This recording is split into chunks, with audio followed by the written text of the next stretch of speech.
IHSG sedang dalam fase yang volatilitasnya relatif tinggi ya. Jadi kalau kita lihat misalkan dari sisi fix index begitu. Jadi sebelum adanya wabah corona ini fix index ada di kisaran 18, tapi setelah ada corona atau pada saat ini fix index ada di kisaran 38. Artinya memang volatilitas pasar ini relatif cukup besar.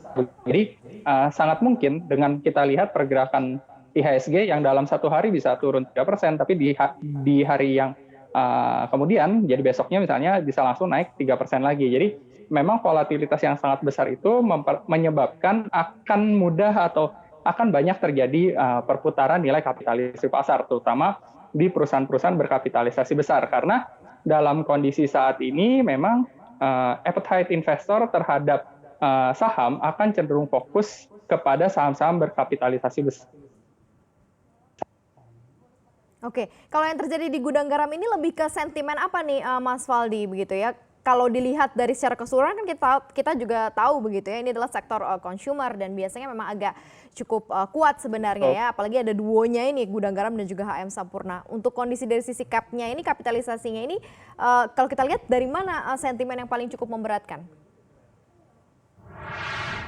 Oke, kalau salah satu sentimen yang paling cukup memberatkan menurut saya salah satunya dari rencana kenaikan cukai terhadap gudang garam ini.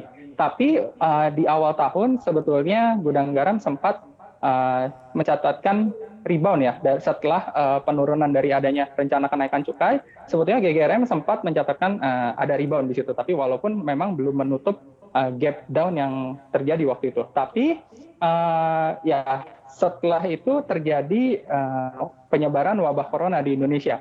Itu berdampak pada kekhawatiran terhadap daya beli masyarakat. Karena di awal tahun seperti yang kita ketahui bahwa sempat dinilai bahwa kenaikan cukai rokok itu dapat dikompensasi dengan kenaikan UMR. Tapi dengan pemberitaan yang terjadi sekarang, misalkan ada pemberitaan mengenai jumlah dalam tanda kutip mohon maaf PHK seperti itu dan rencana ada yang akan dirumahkan selanjutnya gitu, mengingat wabah corona ini kan sebetulnya masih berlanjut begitu saat ini.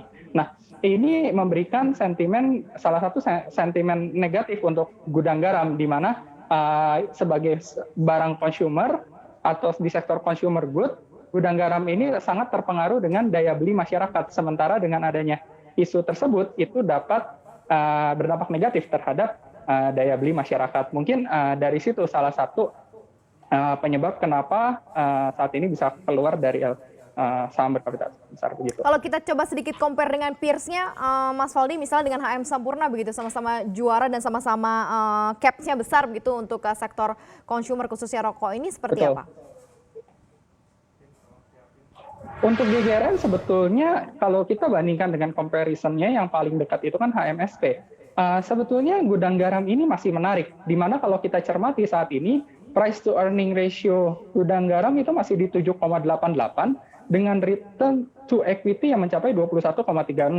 Sementara untuk comparison ya misalkan kita ambil HMSP di situ, saat ini price to earning ratio-nya ada di angka 13,52 dengan memang return on equity-nya lebih tinggi, relatif lebih tinggi 38,46. Tapi kalau kita lihat dari sisi rasio harga sebetulnya relatif lebih murah dan masih menarik gudang garam ini untuk perusahaan rokok di Indonesia. Baik. Gitu.